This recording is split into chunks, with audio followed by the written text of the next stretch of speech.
right, thank you for staying with us. This is Good Morning Kenya, and right now we get into a different conversation. We will be looking at pension legislation, yes. And to cover this topic for us is one Abraham Masimbo, who is an experienced pension consultant. He is the Client Relationship Officer, Octagon Africa. Welcome, Abraham. Thank you, Vivian. You're doing well this morning? Yes, I'm well. All right, let's go straight to our topic. You know, when we talk about pension, what are we talking about, first of all? Pensions, from my understanding, I'm actually trained as an economist. So pension is what we call a deferred consumption.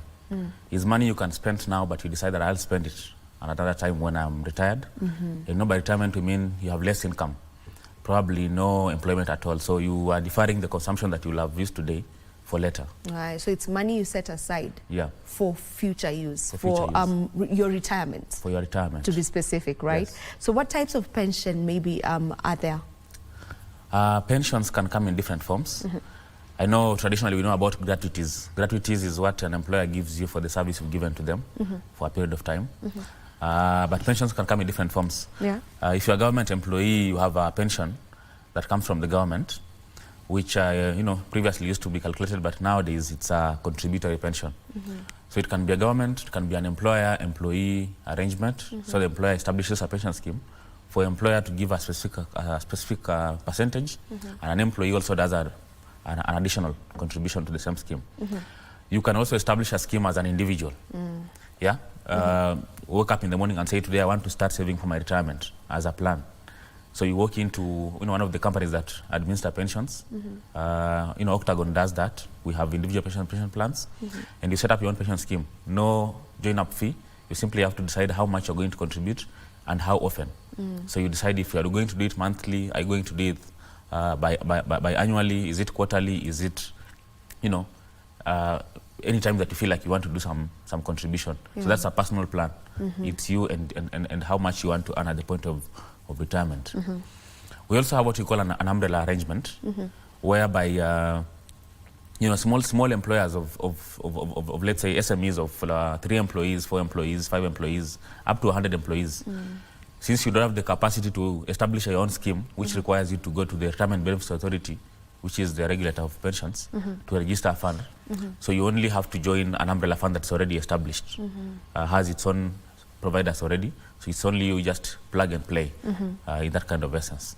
For the occupational schemes I talked about that the employer establishes, it requires you to go to KRA and register, have a KRA certificate for the scheme, have an RBA certificate from the regulator, then now decide on how much the contributions will be for both employer and employee. So it's a little robust and has some technicalities in terms of compliance that might be difficult for small employers. So basically those are the arrangements that are there. Okay. So who is eligible to get into a pension plan or scheme? For a pension plan, anybody between 18 years and above can register for a scheme. You have your ID. That's what you require, just like a bank. So in this case, you are saving monies towards your retirement. So as early as 18, you can start saving for your retirement. As a consultant, as a pension consultant, when is the best time to start? I'll say wherever you're sitting, whether you're 50, whether you're 20, the best time to start is now, today. You have that 50 shillings that you have, that 100 shillings that you have that you don't really need to use it today.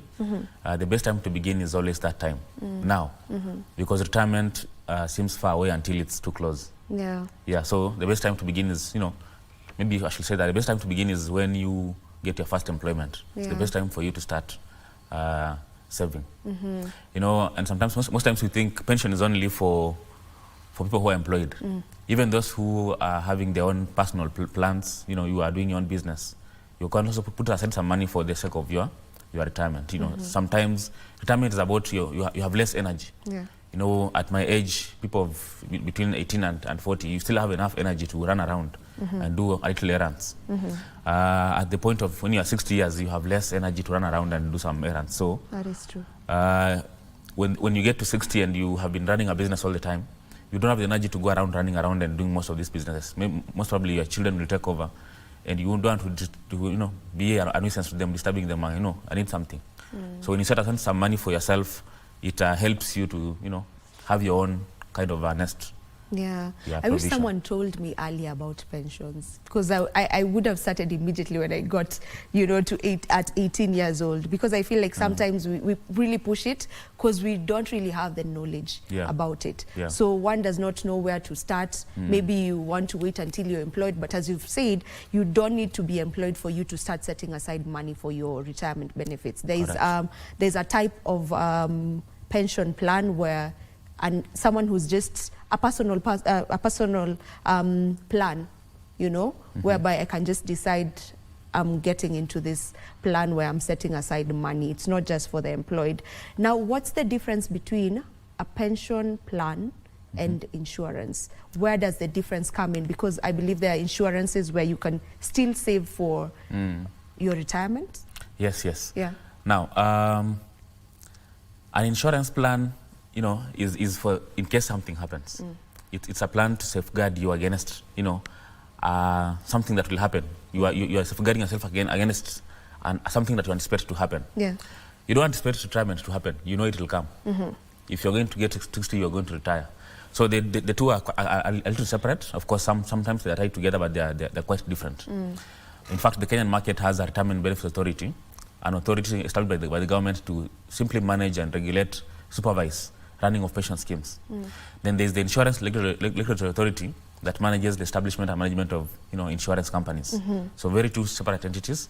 But insurance companies can also be registered through RBA as service providers for pension schemes. So it works both ways. Okay. Yeah. So they're different. They are different, but sometimes intertwined. Yeah. Yeah. They're intertwined as well. Yeah. Are there special provisions for maybe disability or illness when it comes to pensions? Because I know that insurances, most of them have that provision whereby if you were contributing to this particular insurance plan that you had or insurance that you have, and then God forbid you happen to get into an accident and you become disabled, or differently abled rather, then you'll get something from the insurer. Is that the same case with pensions? Does it have such provisions whereby you are kind of covered if you get a chronic illness or probably a disability?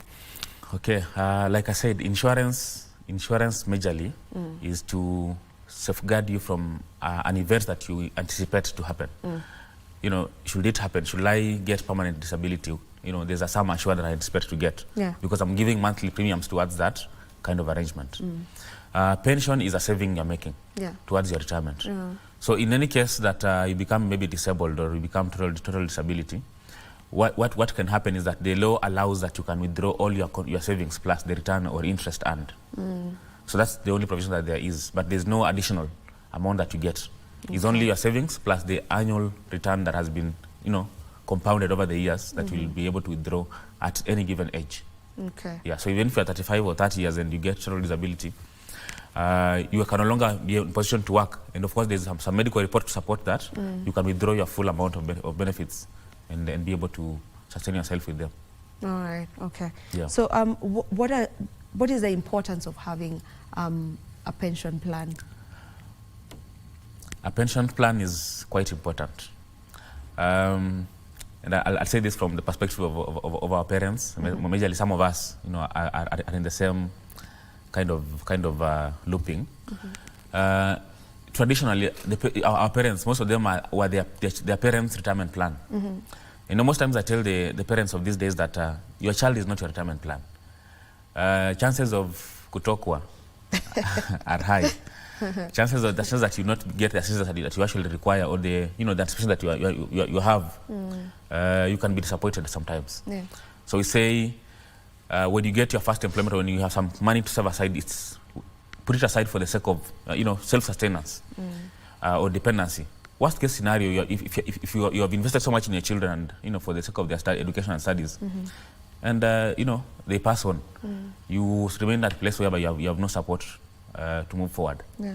So pension is basically be able to save so that you are at the point when you are retiring, you are sure that you are self-sustainable. You don't require anyone's assistance, in terms of finance, to be able to move around or be able to support yourself here and there, including even your medical bills. So it's really quite important for everyone. And at any point, you know, if you were to get into a critical illness and you don't have any money aside, you don't have insurance, even pension funds could come in handy to support you in that kind of aspect. So it's really quite important for you to have one. Yeah. For someone who's watching us right now and they would want to get into a plan or scheme, where does one begin? First things I'll say, for you to register into a pension scheme, make sure that whoever you are registering with is, first of all, registered with the Retirement Benefits Authority in Kenya. You know, where does one check? You can check on their website. Okay. They'll show you all the list of all pension schemes that are accredited or, you know, given the mandate to manage pension schemes. Yeah. So that you don't, you know, get into those kind of scams that we hear about. And Kenya is so much about those things. So we say it's best that you make sure that this person is, or that company is registered with RBA. In fact, they can even ask for their certificate number and certificate, and you know, check with RBA if that is up to date. So that make sure that your funds will be secure and safe wherever you're investing. Yeah. Secondly, you now getting the list, you can walk into any company that you wish to work in. You know, we've been one of the best providers in the market over the period, and you know, among the very first Kenyan established pension management firms in Kenya. And we have you know, as Octagon now, I'm talking about, we have a footing in Kenya, Uganda, and Zambia, managing pension schemes across. So you can walk into our offices. We have an office in Kisumu, we have an office in Eldoret, we have an office here in Nairobi, Parklands. You can even call us on our website and get, you know, guidance on how to establish one. Then we can guide you through that. Yeah. Yeah. So those are the steps to follow when one wants to get into a plan. So now I want to give you a case scenario where someone got into a pension plan, right? Okay. They got into it, got to service, you know, the plan for, say, even 10 years. And then all of a sudden, it stops. The pension scheme or plan stops. So where does one begin from there? What happens to these people who are already servicing it, and then now the scheme is no longer there? What happens to them, and where to start from there, and where does their money go? Do they get it back? I'll say pension savings are your money, is your money. And you know, one of the benefits that I didn't talk about saving in pension scheme is that you get some tax advantages. You know, there's evading tax, and there's avoiding tax. So you can actually save on the pay as you earn for those who are employed.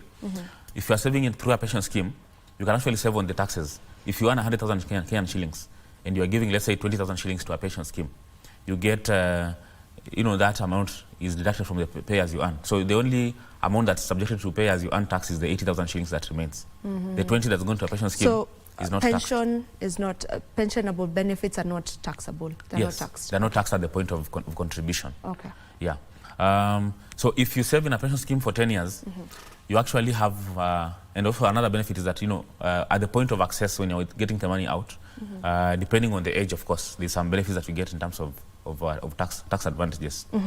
If you save in a pension scheme for 10 years and you've been, you know, diligently sending your money every month and every now and then, whether through whichever arrangement, be it an individual, be it the umbrella fund or occupational schemes, at the point when you stop contributing, the law allows you to take a percentage from it. Unless it's of course a defined benefit, then that can be calculated. But if it's a defined contribution, which means you've been giving your own contribution, and maybe the employer also giving a contribution, at the point when you are detaching from the employer or you are stopping contributions, you can, you know, apply for partial withdrawal, where you can, you know, if you are below 50 years, you can get 50% of the funds, you know, back into your pocket, be able to sustain you at that point in time. The balance, which is 50%, you'll get it at the point when you are 50 years, which you call early retirement. And if you are 50 years and above and you have saved in a pension scheme for 10 years and you stop contributing, you actually have, the law allows you to withdraw the whole 100% of what's in the fund, you know, to go and on what we call early retirement. Yeah. So pension funds can never really get lost, that you say my money was lost or disappeared. But I'm not talking about someone stopping to contribute. I'm speaking about the scheme having ended. Okay. Oh, the scheme has been dissolved. Yeah. Of course, the money comes into the scheme for the benefit of the members. So if the scheme is dissolved, then everyone gets their money back. Either you transfer it out, you know, if at the point where the scheme has been closed, if you have you've moved to another employer, you can transfer these funds to the next employer that you're going to. Or transfer this money out to another personal pension scheme that is already active and running. Or you can also, withdraw the funds. If you are above 50 years, you can withdraw the whole 100%. And if you are below 50, then you can get 50%, and the balance you can transfer it out to the next available fund that is active. Yeah. Yeah. So money contributed to a pension plan can never get lost. That's what you're saying. It can never get lost. So even lost. if the scheme stopped and Yes. you're not hearing from the people who are, involved in the scheme, you're still safe? Now, let me talk about the governance of structure of the scheme. Please. That's something that will give confidence to the members. When a scheme is established, and like I said, make sure that the scheme is registered with the Retirement Benefits Authority. The governance structure of the scheme is established in a way that RBA gives certificates to different service providers. So if the scheme is established by what you call a founder, then the scheme requires to have what we call trustees. Trustees can be elected depending on the arrangement of the scheme. They can be elected by the members of the scheme, or they can be appointed by the sponsor. We even have corporate trustees, established companies purely to run pension schemes. So the trustees are ultimately what we call legally the owners of the scheme, but members are the ultimate beneficiaries of the scheme. Hope you get the difference. Yeah. So the trustees make sure that the scheme is run in the benefit and the best interest of the members of this fund. So at any point the money gets disappeared or money doesn't, get to be accounted for, the trustees are the person that, they are to go to. If anything, the money has been disappeared, they can even be put to court and be imprisoned. The scheme also has what we call fund managers or approved issuers. Fund managers, their role is purely investment of the funds. So the money comes into the scheme and it goes to investments, so that every year a return is declared and added to your principal amount of contributions, so that the money keeps growing, compounding interest. And like we say, if you join the scheme when you are 20 years, by the time you are 40, whatever you've saved, you can get 4 times or 5 times of what you've saved. What we call compounding interest. Yeah. The third one of the world, the eighth one of the world, they say. So, the structure, as I said, has the trustees, it has the fund managers to do investments, it has the administrator who keeps the records and make sure that the members can get their statements on time, and also what you call a custodian, so that you don't send the money to the company accounts. If you send money to Octagon, you're not sending to Octagon bank accounts. It comes to the scheme's bank account, a custodian, which mostly is a bank. So the funds make sure that, this governance structure makes sure that the funds are actually managed in the most prudent way for the benefit of the members. So there's no way this money can be lost when all these providers are around this money trying to make sure that it's being managed in the best interest of the members. And remember, every quarter, every scheme must fight what we call R2, returns, to the RBA. That these are the amounts of received from the members for this quarter, so that the RBA has clear guideline or clear understanding of how much is the fund held by the scheme for each member. So there's no way this money can ever get lost. Okay. Yeah. All right. So how do you go about calculating pension?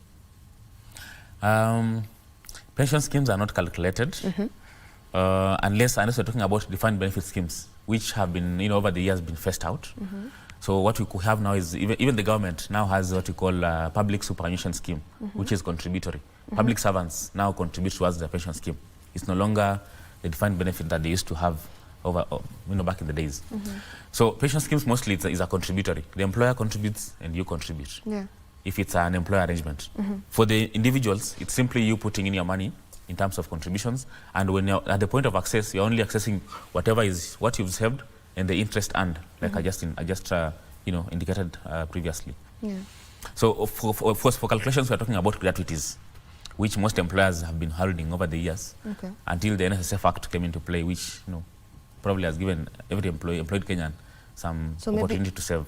I'll talk about. Sorry for cutting you short. Maybe for someone who's watching and they don't understand what gratuity means, if you can just elaborate. Okay. Yeah. So gratuity is basically the saving, not really a saving. It's actually an employer benefit to you. It's not mandatory. The employer can decide to have it or not have it. The law doesn't really say that it's mandatory. Okay. But an employer does that to more of give employees some kind of a difference if you are to work for me and another person. So these are more like a benefit I'm giving to you. That at the point when you are leaving me, I'll have some money saved aside for you to give you as you leave employment. So it actually motivates employees. So gratuity is usually, depending on the arrangement with the employer, it's a percentage of your salary and annually. If let's say you earn 100,000 shillings, the employer can decide to give you half of that amount every year. Every year you work for them, they give you half of your salary as a benefit. So they won't really give you, but they'll keep it for, in their pocket. At the point when you are leaving, then they do the calculation. You've been here for 20 years, okay?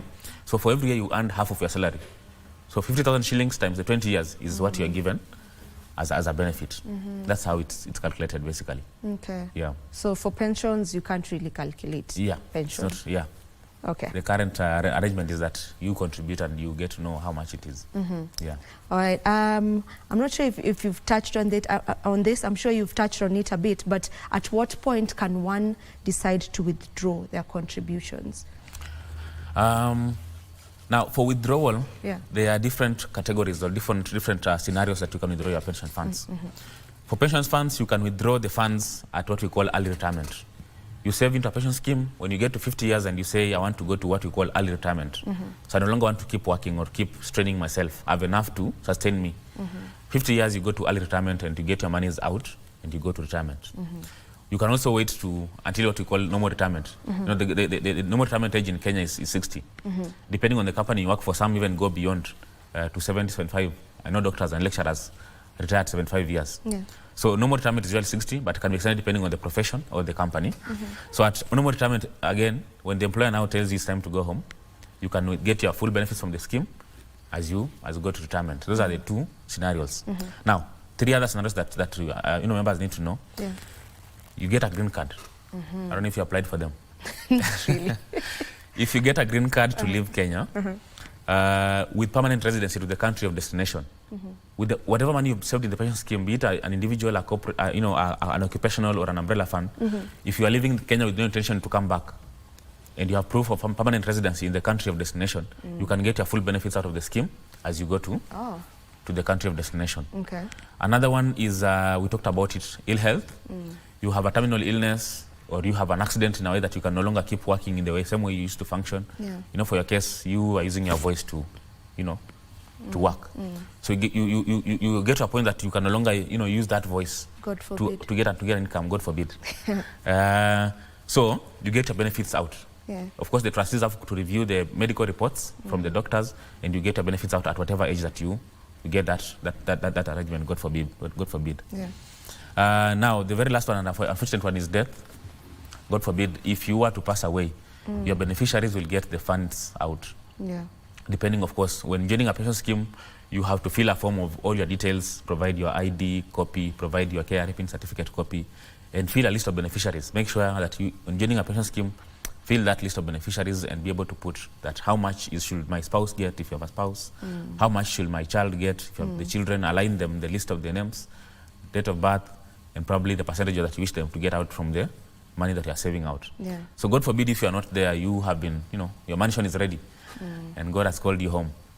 Your beneficiaries will actually now get the monies as per your allocation. I actually had a question on the rules for survivor benefits. Are there set rules? Well, the rules are but the money will be given out as per the nomination of beneficiary form that you filled. Now, if you didn't fill that form, then the trustees of the fund, I talked about the trustees, they are legally the owners of the scheme. So they'll actually now distribute these monies in the best interest of you as a member. They'll do that for you, allocate that monies, and at that point in time, they give priority to the minors. If you have children who are below 18 years, we call them minors, they get the first priority. If you have a child who is above 18 years, they probably, can get their way out of life. A child who is 2 years, 3 years, 10 years, has no way of, finishing school and, finding their way out. So they become the very first priority to that benefit, to that pension fund. And how long maybe should it take for the beneficiaries to get these benefits when someone passes on? Okay. The Retirement Benefits Authority gives very clear guidelines to pension schemes. That if I'm leaving a pension scheme and I want my money out, even if I'm getting it out myself or my beneficiaries, then it will take at most 30 days. Of course, survivor benefits or if someone passes on, can take along, depending on the, technicalities around it. Sometimes, we hear most about this when someone passes on and then you hear there's some children that, we didn't know of. Yeah. And that brings some, confusion and disagreements, which might take a while. And it can get to a point of even going to the RBA tribunal. And, for pension schemes, you cannot take someone to court and say that this money should belong to me. Pension schemes don't go to court. You cannot take someone to court? They don't go to court. Okay. They are finished within the pension scheme. Okay. So the trustees will manage it. If they can't manage it to the point that it becomes out of hand, it goes to RBA. Okay. And there's a tribunal that manages that kind of, arrangement. So they'll do everything that they can to ensure that the funds get out and go to the beneficiaries who are legally entitled to the funds. Yeah. I know you mentioned that the money can never disappear. So say someone passes on and then it's taking too long for the beneficiaries to get this money back. So it does not matter even if it takes 20 years, that money will still be there.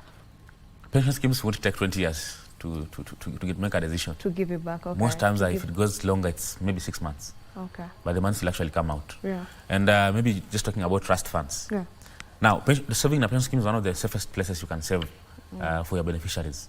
If anything happens to you, you can, have it set up that if anything happens to me, let this money go to what we call a trust fund.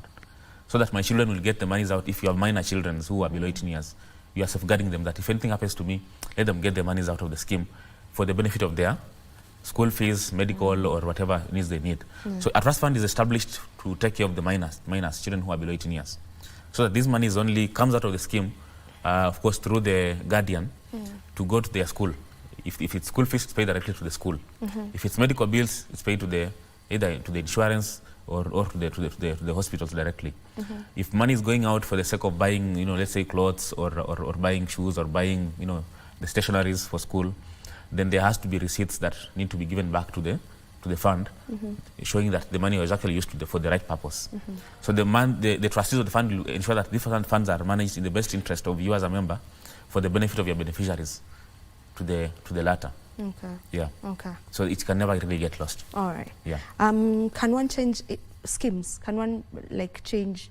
Probably they were in this particular pension scheme for a certain time, and then they want to get into a different one because maybe they find the other one having more or better benefits.